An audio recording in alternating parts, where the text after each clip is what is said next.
The numbers of people needing hospital treatment for COVID in Cornwall have risen by a third in a week, with fears growing that many more will need to be admitted. Rates in towns including Penzance, Newquay, Falmouth and Bodmin have risen dramatically in recent days, with some now having higher rates than parts of London.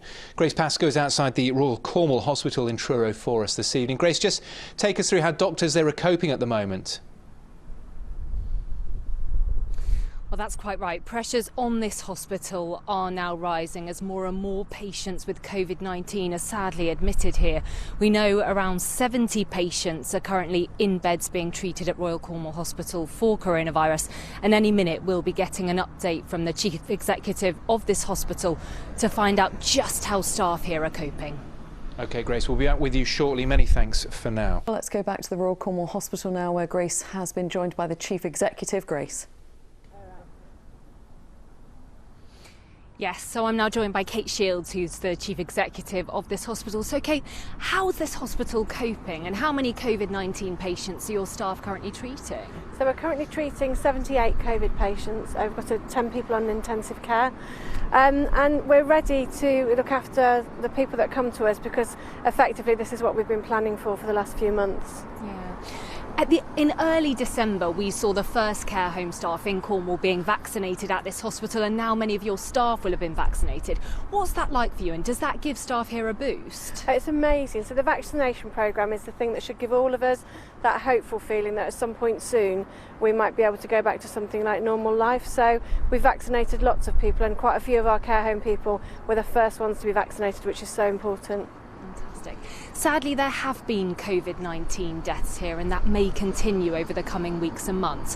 What support are you able to offer families who are losing loved ones in this tough time? So we're offering people the support that we generally offer families. So we've got an excellent bereavement service.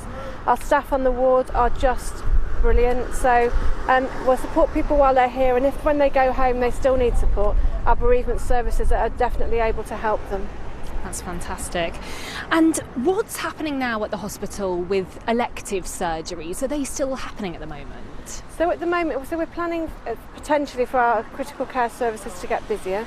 When they get busier, we might have to cancel more routine surgery, but at the moment most things are running as normal, so we're keeping all of our planned surgical pathways going. Yeah, that's fantastic. And how are your members of staff coping? So, I've said this so many times before, our staff are awesome, and they seem to cope with absolutely everything that comes to them.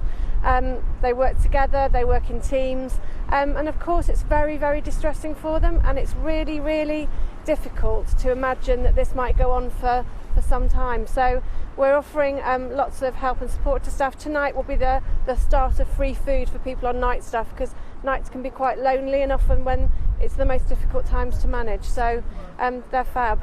Very briefly, what's your message to the people of Cornwall? What do you need them to do? Please observe all the rules. This virus doesn't spread by accident, it spreads through contact.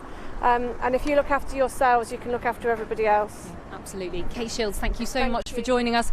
And I think everyone here in Cornwall is looking for the support for the hospital, for all of us to stick to those rules and try to avoid having to be admitted here.